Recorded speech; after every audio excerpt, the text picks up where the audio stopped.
اللہ کے حکم میں آسانی ہے، لچک نہیں ہے. کیونکہ دنیا میں کوئی بھی قانون ساز اپنے قانون کو ہلکا نہیں سمجھتا. دنیا میں جو بھی حکومت ہوتی ہے قانون بنائے اور یہ کہے کہ یہ لازم ہے، اس کے بعد پھر وہ لازم نہ کرے، اور تو اس کا مطلب خود اپنے قانون کی ویلیو کو وہ ڈی ویلیو کر رہی ہے نا. یہی مطلب ہو گیا نا. دنیا میں کوئی یہ نہیں کرتا، تو اللہ قانون بنائے اور کہے کہ یہ فرض ہے، سفر میں بھی فرض ہے، حضر میں بھی فرض ہے، پھر اللہ کہ چلو میں نے کہہ تو دیا، باقی تمہاری مرضی. نا نا نا نا نا نا، صحیح ہے، اللہ نے کہہ دیا اب ہے تو ہے، اب آپشنل نہیں ہے. رمضان کے بار بار میں بتاتا ہوں نا، روزے میں مزدور کو بھی روزہ رکھنا پڑے گا، کتنی سخت گرمی ہو، کیونکہ اللہ نے قانون بنا دیا.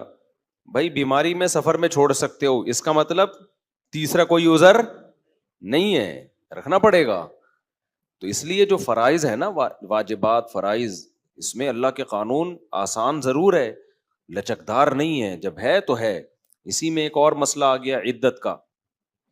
کسی عورت کے شوہر کا انتقال ہو جائے، اللہ نے قانون بنا دیا، آسان قانون بنایا. زمانہ جاہلیت میں بہت مشکل تھا. جب کسی عورت کے شوہر کا انتقال ہوتا تھا تو زمانہ جاہلیت میں عورت 2 سال عدت گزارتی تھی. کتنی؟ 2 سال. اور اس 2 سال میں وہ میلی کچیلی رہتی تھی. یہاں تک بھی بعض روایات میں آتا ہے اس کی جگہ کو گندا رکھا جاتا تھا، مینگنیاں لا کے ڈال دی جاتی تھی گند میں رہے. اسلام نے اس حکم کو ختم کیا، یہ ظلم ہے عورت کے اوپر. اللہ نے حکم دیا 4 مہینے 10 دن بس، اور اس میں میلی کچیلی نہیں رہے گی، نہائے دھوئے، بس زینت اختیار نہیں کرے گی، زیور نہ پہنے، خوشبو کا استعمال نہ کرے، زینت اختیار نہ کرے، باقی نارمل رہے، گھر سے باہر نہ نکلے. وہ ایک صحابیہ نے نبی صلی اللہ علیہ وسلم سے اجازت چاہی کہ بھئی 4 مہینے 10 دن میں یوں کر لوں، میں فلانی جگہ چلے جاؤں. آپ نے فرمایا اللہ تعالیٰ نے تمہیں یہ آسانی دی ہے کہ وہ زمانہ جاہلیت کا حکم اللہ نے منسوخ کر دیا، اب اتنی آسانی دے دی، تو اب اس حکم کو فالو کرنا پڑے گا. اب آج کل خواتین کیا کرتی ہیں، شوہر کی ڈیتھ ہوئی، جو دیندار نہیں ہے ان کی تو بات ہی نہیں کر رہا نا، ان کی نظر میں تو عدت ودت کی کوئی 2 ٹکے کی حیثیت ہی نہیں ہے، وہ تو اس کو دقیانوسی حکام سمجھتی ہیں. لیکن جو دیندار ہیں وہ بھی بھائی، وہ ڈیتھ ہوئی، شوہر کا چہرہ دیکھنے کے لیے جا رہی ہیں ہسپتال، پھر وہ فلانے کے کام سے جانا ہے تو آج فلانے کے کام سے جانا ہے، تو آج یوں کرنا ہے، آج یہ کرنا ہے، یہ فلانے پورشن میں چلی جاتی ہوں، ماموں کے گھر جا کے عدت گزار لیتی ہوں. بھائی اللہ تعالیٰ نے جو عدت کے حکام دیے ہیں، شوہر کی ڈیتھ ہوتے ہی عورت کی عدت بولو شروع. اور عدت میں 2 کام لازمی ہیں، گھر سے نہیں نکلنا ہے، زینت اختیار نہیں کرنی. اب اس میں لوگ ہمیں تنگ کرتے ہیں، یار وہ چہرہ دیکھنے جانا چاہتی ہے ہاسپٹل میں. بھائی شوہر کو گھر لے آؤ، اگر بیوی نے اپنے شوہر کو دیکھنا ہے میت کو گھر لے آؤ، عورت نہیں روڈ پہ آ سکتی. جنازے کی چارپائی کے پیچھے پیچھے جا رہی ہوتی ہیں گھر سے باہر نکل کے، پھر اللہ کو غضب آئے گا، جب میں نے ایک آرڈر دے دیا ہے اس کو ہلکا کیوں لے رہے ہو. عیادت کے لیے نہیں جا سکتی وہ، سمجھ رہے کہ بھئی فلاں بیمار ہے تو چلو میں عیادت کے لیے چلی جاؤں، فلاں کی ڈیتھ ہو گئی چلو میں تعزیت کے لیے. حج ختم ہو جاتا ہے اس سے.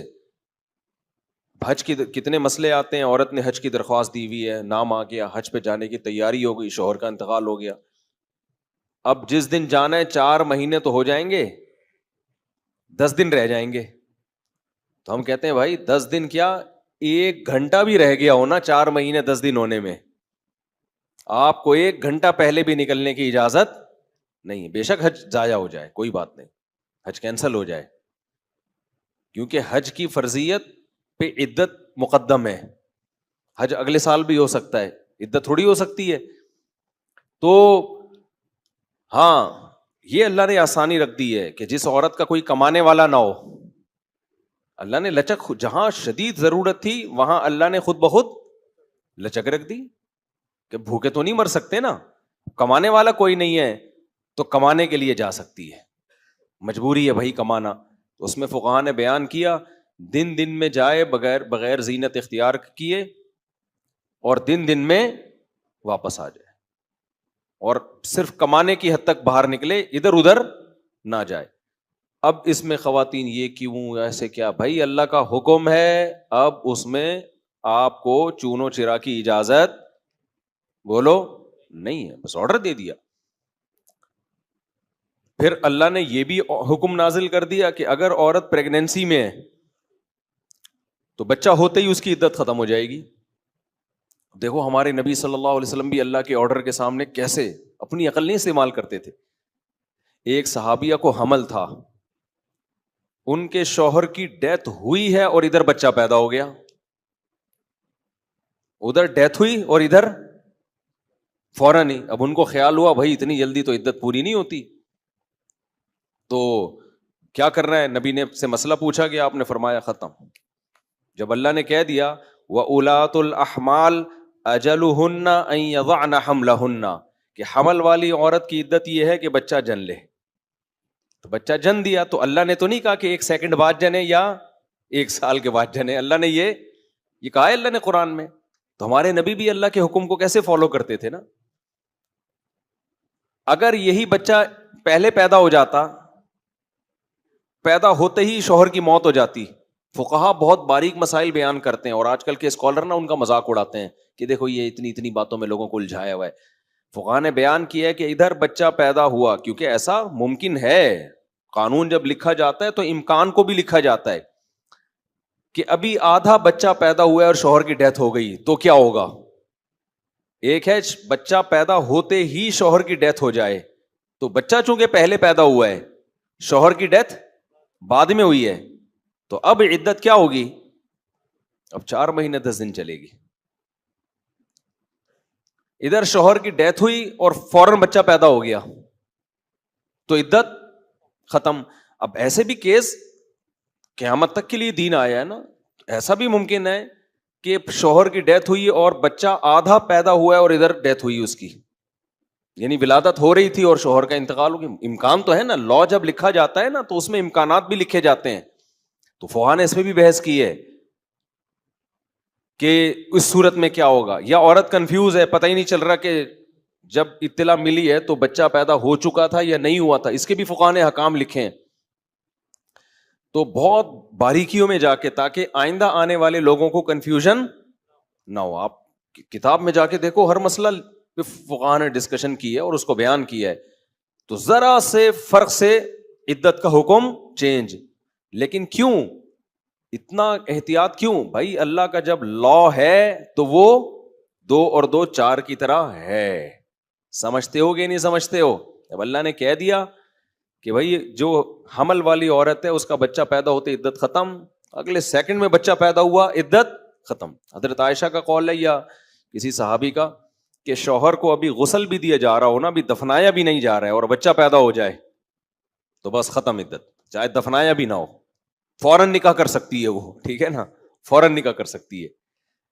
تو اللہ نے اجازت دے دی اس کو. اب اس میں حکمت کیا ہے ہمیں نہیں پتا بھائی, اللہ کا حکم ہے, نص وارد ہو گئی تو نبی نے بھی اس پر عمل کیا, صحابہ نے بھی, ائمہ مجتہدین نے بھی.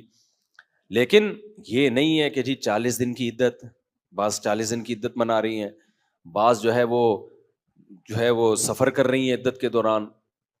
تو ہاں گھر اکیلا ہے, وحشت ہے اس میں, بہت زیادہ خوف ہے, کوئی خطرہ ہے چوری چکاری کا, تو مجبوری میں پھر وہ گھر چینج کر سکتی ہے. جیسے کوئی ایسی جگہ پہ رہ رہی ہو جہاں چور ڈاکوؤں کوئی ساتھ رہنے والا نہ ہو, وہ ایک الگ مسئلہ ہے.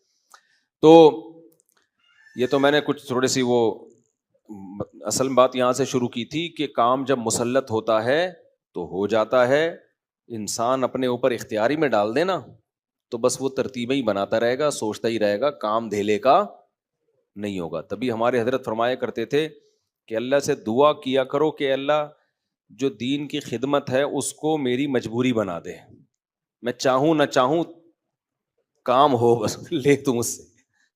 تو یہ اللہ کا بڑا فضل ہے, مولوی نہ بھی چاہے تو دین کا کام اس کو کرنا پڑتا ہی ہے. یہ اللہ نے, اور حضرت فرماتے ہیں اللہ کی اتنی بڑی نعمت ہے جس کا جتنا عام آدمی کے لیے آپشنل ہے, ہمارے لیے تو بھائی مجبوری ہے. حضرت فرمایا کرتے تھے کسی کو مسجد کا امام بن جائے نا تو اس پہ اللہ کا شکر ادا کرے, اب تو نماز اپنی تو پڑھنی ہے, ورنہ لوگ کہاں پڑھ رہے ہوتے ہیں؟ جب امام بن گئے ابے اپنے لیے نہیں تو پبلک کے لیے پڑھنی ہے، لیکن پڑھ تو رہا ہے نا، فرض تو ادا ہو رہا ہے، تو اس بہانے جماعت تو مل رہی ہے. اس سے تو بہتر ہے کہ سوتا رہتا ہے. ورنہ جو عام نمازی ہیں سو رہے ہیں، یار آج نہیں جاتے، امام کہتا ہے بھائی نہیں گئے، پبلک بولے گی کدھر گیا. صحیح ہے. یہ زیادہ اچھا ہے کہ چلو یار کسی بھی طرح سے ہو، کام تو مسلط ہو نا، ہو تو جائے. اس پہ لوگ کہتے ہیں تو اللہ کے لیے نہیں ہو رہا، پبلک کے لیے ہو رہا ہے. یہ ایک لمبا مسئلہ ہے کہ نیت میں اگر شائبہ ہو جائے نا، تو نیت میں اللہ کے علاوہ بھی کوئی شامل ہو جائے تو یہ، ویسے ہی آپ کی جنرل نالج کے لیے بتاؤں کہ ایسا نہیں ہے کہ آپ کی نیت اللہ کے لیے تھی، اس میں اگر کچھ اور بھی نیت ہو جائے تو پورا عمل ضائع ہو جاتا ہے. ایسا نہیں ہوتا. اس میں شریعت دیکھتی ہے غلبہ کس چیز کا ہے. غلبہ کس چیز کا؟ غلبہ اگر اللہ کی رضا ہے، پبلک کا خوف بھی ہے اس میں، لیکن مقصد بڑا اللہ کی رضا ہی ہے، تو وہ عمل قبول ہوتا ہے، پورا رد نہیں ہو جاتا. کیونکہ سارا پبلک کے لیے تھوڑی کر رہا ہے، کچھ پبلک کا خوف ہے، لیکن خالی خوف ہی نہیں ہے، نماز بھی اس کو پتا ہے بھائی اللہ کا حکم ہے. تبھی تو دیکھو نبی صلی اللہ علیہ وسلم صحابہ کو ترغیب دیتے تھے میدان جنگ میں کہ جو فلاں کو قتل کرے گا تو جتنا اس کی جیب سے مال نکلے گا اس مجاہد کا ہوگا.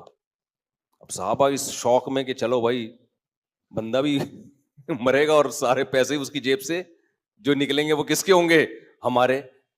تو اب کوئی کہے لو بھائی یہ تو پیسوں کے لیے جنگ ہو رہی ہے. بھائی ہو اللہ کے لیے رہی ہے، لیکن اس میں جب مالی مفاد بھی آ گیا تو تھوڑی موٹیویشن بڑھ جاتی ہے. آئے تو اللہ کے لیے تھے، ورنہ کون کمانے کے لیے اپنی جان گردن پہ آپ کٹانے جاؤ گے کہ یار مال غنیمت ملے گا؟ بھائی تیری جان بھی تو جا سکتی ہے. تو اصل میں تو اللہ کے لیے آئے تھے، لیکن موٹیویشن کے لیے انسان کے دل میں لالچ بھی ہوتی ہے، تو اپنے آپ کو بھی لالچ دے دینی چاہیے، بچوں کو بھی لالچ دینی چاہیے. میں بار بار بتاتا ہوں نا، عبداللہ ابن مبارک رحمہ اللہ تعالیٰ کے والد ان کو عربی سکھانے کے لیے ان کو کہتے تھے ایک شعر یاد کر لو 2 درہم ملیں گے. اب اصولی طور پر تو یہ بظاہر غلط معلوم ہوتا ہے، بھائی تم تو پیسوں کے لیے اس کو علم دین سکھا رہے ہو. بھائی پیسوں کے لیے نہیں سکھا، اللہ کے لیے رہے ہیں، لیکن درمیان میں تھوڑا سا پیسوں کا تڑکا لگا رہے ہیں کہ اس بہانے سیکھ تو لے گا نا. تبھی عبداللہ بن مبارک کہتے ہیں میں نے دین کا علم حاصل کیا تھا دنیا کے لیے، لیکن جب علم آیا نا تو اللہ نے میرے دل سے دنیا نکال دی. ٹھیک ہے نا، کہنے نیت تو یہی تھی، پیسے ویسے ملتے تھے مجھے، صحیح ہے نا، پیسے ملتے تھے، نیت تو یہی تھی، لیکن جب علم آ گیا، علم نہیں سکھایا کہ بھائی یہ اللہ کے لیے ہوتا ہے، دنیا کے لیے نہیں ہوتا. تو اپنے آپ کو اچھائی کی عادت ڈالنے کے لیے اگر دنیا کو شامل کرنا پڑے نا تو بھی ٹھیک ہے، عادت پڑ جائے اخلاص پیدا ہوتا رہے گا. ایک شاعر نے بڑا پیارا شعر کہا ہے، وہ ریا جس پر تھا زاہد طعنہ زن، پہلے عادت پھر عبادت بن گئی. یہ بڑا خاندانی شعر ہے، اس کا مطلب سمجھاتا ہوں. اب تھوڑا آڑا ترچھا بیان ہو رہا ہے لیکن پارسل کر رہا ہوں، کام کی باتیں ہو رہی ہیں، کوئی غلط باتیں تو نہیں کر رہا نا. وہ ریا جس پر تھا زاہد طعنہ زن، زاہد کہتے ہیں جو دنیا سے بے رغبتی، اللہ کی عبادت کرنے والا. تو جب انسان عبادت کرتا ہے تو بعض دفعہ اس کے دل میں ریاکاری آتی ہے، لوگ دیکھ کے خوش ہو رہے ہیں اور لوگ واہ واہ کر رہے ہیں، تو اس کو یہ دل میں خیال آتا ہے یار میں تو لوگوں کے لیے کر رہا ہوں، اللہ کے لیے کر ہی نہیں رہا. تو وہ تانا دیتا ہے کہ یار یہ کیسی عبادت ہے، یہ پبلک کے لیے ہو رہی ہے، شو بازی ہو رہی ہے. تو اس پہ شاعر نے کہا وہ ریا جس پر تھا زاہد طعنہ زن، پہلے عادت پھر عبادت بن گئی. کیا مطلب؟ شروع میں تو ریا کی نیت سے ہو رہا تھا، لیکن کسی بھی نیت سے ہو رہا تھا، کام کی لت تو پڑ گئی نا، عادت تو پڑ گئی نا. مثال کے طور پر آپ پبلک کو دکھانے کے لیے نماز پڑھ رہے ہو، فجر بھی ظہر بھی، لوگ بولیں گے بڑا بزرگ ہے یار. کئی دن تک پبلک کو دکھانے کے لیے بھی پڑھو گے، کام کی عادت تو پڑ جائے گی نا. وہ جو پوستی پنا تھا وہ تو ختم ہو جائے گا. کام کسی بھی نیت سے کیا جائے نا یوز ٹو ہو جاتا ہے آدمی. سمجھتے ہو کہ نہیں سمجھتے؟ اور کیے بغیر یوز ٹو نہیں ہوتا. آپ جتنا مرضی اخلاص ہو، نماز کی فکر ہو، عادت تھوڑی پڑے گی اس سے نماز کی. آپ کے دل میں اللہ کا خوف کہ جو نماز نہیں پڑھتا جہنم میں جائے گا، تو کیا مطلب اس سے پڑھ لو گے نماز؟ عادت جب تک نہیں پڑے گی نہیں ہوگا. ایک نماز میں خوف پیدا ہوگا، اگلی میں تھوڑی ہوگا. اگلی میں ہو سکتا ہے کوئی غافل ہو جاؤ، بازار میں ہو، بازار کی محبت پیدا ہو جائے. بھائی کیفیات جو ہے نا انسان پر وہ چینج ہوتی رہتی ہیں، کنٹینیو ایک کیفیت کبھی بھی نہیں ہوتی. اب نماز کا آپ کے دل میں فجر کے وقت بڑا خوف تھا, جو نماز نہیں پڑھتا جہنم میں جائے گا, اس خوف کی وجہ سے آپ نے آ کے فجر پڑھ لی. کیا آپ سمجھتے ہو ضروری ہے کہ یہ خوف ظہر میں بھی ہو؟ بولو نا. ہو سکتا ہے ظہر میں 4 شادیوں پر بیان سن کے آئے ہو, آپ شادیوں میں الجھا ہوا ہو, دلہنیں آ رہی ہوں آپ کو خواب میں, وہ خوف ہی نکل گیا آپ کا. تو اب کہاں سے موٹیویشن ملے گی؟ نہیں ملے گی. آپ چھوڑ دو گے ظہر, پھر کہیں مولوی صاحب کا بیان سن لیا, مولانا طارق جمیل صاحب کی تقریر سن لی, او بے بھائی ایک خوف پیدا ہوا, کانپ رہے ہیں, اثر پڑ لی. مغرب میں پھر کوئی فلم دیکھنے بیٹھ گئے, وہ سارا ختم. کسی ملحد کا بیان سن لیا, وسوسے پیدا ہو گئے. تو یہ جو موٹیویشن ہے نا, لالچ اور خوف, یہ کام تھوڑا سا کرنے میں تو مددگار ہوتی ہے, لیکن اس سے کام کی عادت, کیونکہ یہ کیفیات ہمیشہ رہتی نہیں ہے. رہے تو آدمی مر جائے. سمجھ میں نہیں آ رہی بات؟ اگر یہ کیفیات ہمیشہ رہے نا تو یا تو خوف سے مر جائے پھر آدمی. جہنم سے ہر وقت کوئی بھی نہیں کانپتا رہتا, کبھی کبھار ہی کیفیات آتی ہیں.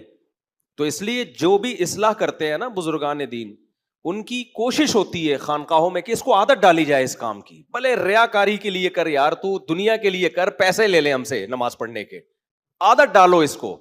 جب عادت پڑے گی, پھر جب یوز ٹو ہوتا ہے نا, لت پڑتی ہے کسی کام کی, پھر بھائی جو مرضی کیفیت ہو, وہ کہے گا کیفیت گئی تیل لینے, بھاڑ میں جائے کیفیت, میں نے نماز پڑھنی ہے. اب ہم نے جو جہاز میں نماز پڑھی, یہ تھوڑی کہ مجھے کوئی ٹانگیں کانپ رہی تھی, خوف پیدا ہو رہا تھا, نماز چھوڑ گئی. بھائی یہ عادت پڑی ہوئی ہے یار, کیسے چھوڑے؟ دل ہر وقت ٹینشن رہے گی دماغ میں, نماز نماز. یہی ہوتا ہے نا نماز, جو نماز پڑھتا ہے ہر وقت ٹینشن, کو سکون ہی نہیں ملے گا کسی کام میں یار, نماز نہ نکل جائے. ایک بار بار دماغ میں اپنے سکون کے لیے بھی انسان کہتا ہے بھائی ایک دفعہ پڑھ کے آرام سے بیٹھ جاؤ. بالکل جیسے جس کو چائے کی لت پڑ جائے, نسوار کی لت پڑ جائے. شروع میں ہو سکتا ہے چائے شروع کی ہو دماغ کو فریش کرنے کے لیے, جب لت پڑ جاتی ہے بھائی دماغ فریش ہونا ہو, مجھے کیا چاہیے؟ چاہیے, عادت پڑی ہوئی ہے. اتنا انسان کی اللہ نے باڈی میں یہ چیز رکھی ہے نا, لت پڑنا اور عادت پڑنا, یہ خوراکوں میں بھی ہے. آپ نے دیکھا ہوگا کچھ لوگ صبح اٹھ کے پانی نہ پیئیں تو حلق خشک رہتا ہے, حالانکہ صحت کے لیے نقصان دہ ہے یہ, لیکن کیوں پیتے ہیں؟ کسی کے ڈاکٹر کے کہنے پر نا صبح نہار منہ, کسی یعنی بیوقوفی کہوں گا میں اس کو, جو کام دنیا میں کوئی جانور نہیں کر رہا ہوتا, صبح سے اٹھ کے پاگلوں کی طرح پانی پی رہے ہوتے ہیں. ڈاکٹر نے کیسے گردے صاف ہوتے ہیں؟ ابے جب پانی کی ضرورت ہوتی ہے تو ڈاکٹر تھوڑی ہو, تو باڈی خود بتاتی ہے. جب ضرورت نہیں ہے تو بلا وجہ کیوں گھسڑ رہے ہو یار ایک چیز؟ لیکن غلط کام شروع کیا, اب باڈی اس غلط کی کیا ہو گئی؟ عادی. اب نہیں پیو گے تو پیاس, خشکی, یہ سب چیزیں شروع ہو جاتی ہیں. میں نے ایسے لوگ بھی دیکھے ہیں کہ ہمارے ایک ریلیٹیو تھے, بہت پرانا قصہ ہے, ان کو نہیں پتا چلے گا کس کی بات ہو رہی ہے. میں جب ان سے ملا تو مجھے پتہ ہی نہیں چلتا یہ لمبائی کتنی ہے, ان کی چوڑائی کتنی ہے. یہ بیٹھے ہوئے ہیں یا لیٹے ہوئے ہیں یا کھڑے ہوئے میں, گول تھے بالکل گول. وہ کیا کرتے تھے, ان کو کولڈ ڈرنک کی عادت ایسی پڑی تھی, صبح نہار منہ پیپسی پوری 1.5 لیٹر کی 2 لیٹر کی پی جاتے تھے. وہ کہتے تھے میں نہیں پیوں میرا دماغ خراب ہونے لگتا ہے. حالانکہ یہ کوئی قدر نقصان دہ نا, سارے ڈاکٹر ان کو کہہ رہے تھے مر جائے گا بھائی تو, لیکن کہہ رہے ہیں مجھے تسلی نہیں ہوتی, مجھے پینی پڑتی ہے. تو جب اتنی فضول چیز کو کرتے کرتے رہنے سے کرنے کی عادت پڑ گئی, تو بھائی نماز پڑھتے پڑھتے رہنے سے پڑھنے کی عادت نہیں پڑے گی کیا؟ وہ تو بالکل فطرت کے اللہ کی عبادت تو انسان کی نیچر ہے, وہ تو فطرت کا تقاضا ہے. کولڈ ڈرنک فطرت کا تقاضا تھوڑی ہے, فطرت انکار کرتی ہے صبح صبح اٹھ کے پانی پینے کا. فطرت الا یہ کہ کوئی شدید پیاس لگ رہی ہو, لیکن عادت پڑ جاتی ہے. میٹھے کی عادت پڑ جاتی ہے, ایسی میٹھوں کے لوگوں کو لت پڑتی ہے کہ جیب میں لڈو لے کے گھومتے ہیں. ایسے بھی لوگ ہم نے سنے ہیں, دیکھے ہیں, ہر تھوڑی دیر بعد ان کو میٹھا چاہیے. تو لت پڑتی ہے کسی بھی چیز کی. تو ایسے ہی خانقاہوں میں جو اہل اللہ ہیں وہ کیا کوشش کرتے ہیں, ہم نے جو بڑوں سے دیکھا بھی ہے سنا بھی ہے, بھائی اس کو لالچ دے کے کسی بھی طرح سے نا اس کو عادت ڈالو. کیوں؟ پہلے عادت ہوگی, پھر یہ عادت عبادت بن جائے گی, اخلاص آ جائے گا بعد میں. اخلاص پیدا کرنا مشکل کام نہیں ہے, عبادت کی عادت پیدا کرنا مشکل کام ہے. سمجھ میں نہیں آ رہی؟ دیکھو فکر بچوں کو پاس ہونے کی ہوتی ہے کہ نہیں ہوتی؟ امتحان میں کتنی ٹینشن میں ہوتے ہیں یار. جنہوں نے پورے سال کنٹینیو پڑھا ہوتا ہے بڑے آرام سے پاس ہو جاتے ہیں. پورے سال پڑھا نہیں ہوتا ٹینشن میں ہوتے ہیں. تو کیا مطلب انہیں پڑھائی کی فکر نہیں تھی کیا؟ اگر فکر نہ ہوتی تو ٹینشن میں ہوتے اس وقت؟ فکر تھی، یوز ٹو نہیں ہے، عادت نہیں ہے ان کو. جن کو پڑھائی کی عادت ہوتی ہے وہ یوز ٹو ہو گئے ہیں بھائی، بچپن سے عادت پڑی ہوئی ہے کتابیں لے کے بیٹھنے کی، وہ پڑھتے رہتے ہیں. جن کو عادت نہیں پڑی ہوئی کانپتے رہتے ہیں سوچتے رہتے ہیں اور فیل ہو جاتے ہیں. سمجھتے ہو بھائی؟ بہت اہم بات کر رہا ہوں، اس کو ہلکا مت سمجھو. اسی وجہ سے بچوں کو بھی عادت ڈالی جاتی ہے لالچ دے کے، پیسے دے کے. تبھی آپ دیکھو جن کو بھی، جو بزرگان دین جب کسی سے گناہ چھڑواتے ہیں تو اس گناہ کے طبی نقصانات بہت فوکس کرتے ہیں کہ اس گناہ سے یہ نقصان ہے تمہاری صحت کو، اس گناہ سے یہ نقصان ہے، اس گناہ سے یہ. اب سوال پیدا ہوتا ہے بھائی گناہ چھوڑنا ہے اللہ کے لیے، صحت بچانے کے لیے تھوڑی چھوڑنا ہے. گناہ کس کے لیے چھوڑنا ہے ہم نے؟ اللہ کے لیے. اور آپ اس کو مشورے دے رہے ہو تمہاری صحت کو یہ نقصان، تمہارے پھیپھڑے تباہ، تمہارے گردے تباہ، تمہارے یہ نقصان، تمہارے یہ نقصان، ڈپریشن میں جاؤ گے. وجہ کیا ہے؟ او بھائی تو پھیپھڑوں کی نیت سے چھوڑ دے یار، تو گردے بچانے کے لیے شراب چھوڑ دے، ٹھیک ہے نا، چھوڑ تو صحیح، عذاب سے جان تو چھوٹے. کیونکہ پینے کے سائڈ افیکٹ، آخرت کے نقصانات بہت زیادہ ہے. تو بھلے تو دنیا کے لیے چھوڑ، کم از کم اس گناہ سے تو بچ جائے گا نا، شراب کے جرم سے تو بچ جائے گا. سمجھ میں نہیں آ رہی میرا خیال ہے بات. تبھی علماء اہل اللہ ہمیشہ جب بھی گناہ کی بات کرتے ہیں تو گناہ کے دنیاوی نقصانات بہت زیادہ بتاتے ہیں، اس کے یہ، تاکہ لوگوں کو ہو کہ یار اللہ کے لیے نہیں تو کم از کم اس عذاب سے بچنے کے لیے چھوڑ دو. سمجھتے ہو کہ نہیں سمجھتے؟ تو اپنے آپ کو بھی اچھائی کی عادت ڈالنے کے لیے نا موٹیویٹ کرنا چاہیے. چاہے دنیا کی لالچ دے کے کرو، روزے رکھنا شروع کرو بھلے صحت کی خاطر کہ صحت اچھی ہو جائے گی، لیکن جب عادت ہو جائے گی تو وہ ریا جس پر تھا زاہد تانزن، پہلے عادت پھر عبادت بن گئی، وہ عبادت بن جائے گی، اخلاص پیدا ہو جائے گا. تو کوشش تو کرو اللہ کے لیے ہو، لیکن نہیں ہو رہا تو جائے جس کے لیے بھی ہو رہا ہے بھائی ایک دفعہ عادت پڑنے دو. عادت پڑتی ہے تو یہ سب سے بڑی نعمت ہے کسی نیکی کی عادت پڑ جائے، کیونکہ مخلص لوگ مارکیٹ میں بہت ہیں، کنٹینیو کسی نیکی کو کرنے والے مارکیٹ سے شارٹ. 27ویں رات کو دیکھو نا کیا کلبازیاں کھا کے رو رہے ہوتے ہیں، یا اللہ معاف کر دے یا اللہ. آدمی لگ رہا ہے اس سے بڑا نیک دنیا میں ہے کوئی پیدا ہی نہیں ہوا. وہ 2 دن چلتا ہے ان کا وہ تقویٰ، اس کے بعد فلم دیکھنے جا رہے ہوتے ہیں. اور کچھ لوگ ہوتے ہیں جو نقلہ بازیاں کھا رہے ہیں، رو بھی نہیں رہے ہوتے، وہ پھر بھی نہیں دیکھتے فلم. صحیح ہے نا، کیونکہ ان کو برائی سے بچنے کی عادت ہے، ان کو یہ لت ہی نہیں پڑی ڈراموں فلموں کی، تو آرام سے گھوم رہے ہوتے ہیں. میں نے ایسے بہت لوگ دیکھے ہیں، ایسے اہل اللہ بھی دیکھے ہیں میں نے کہ وہ زیادہ روتے دھوتے نہیں ہیں لیکن برائیوں سے بچے ہوئے ہیں.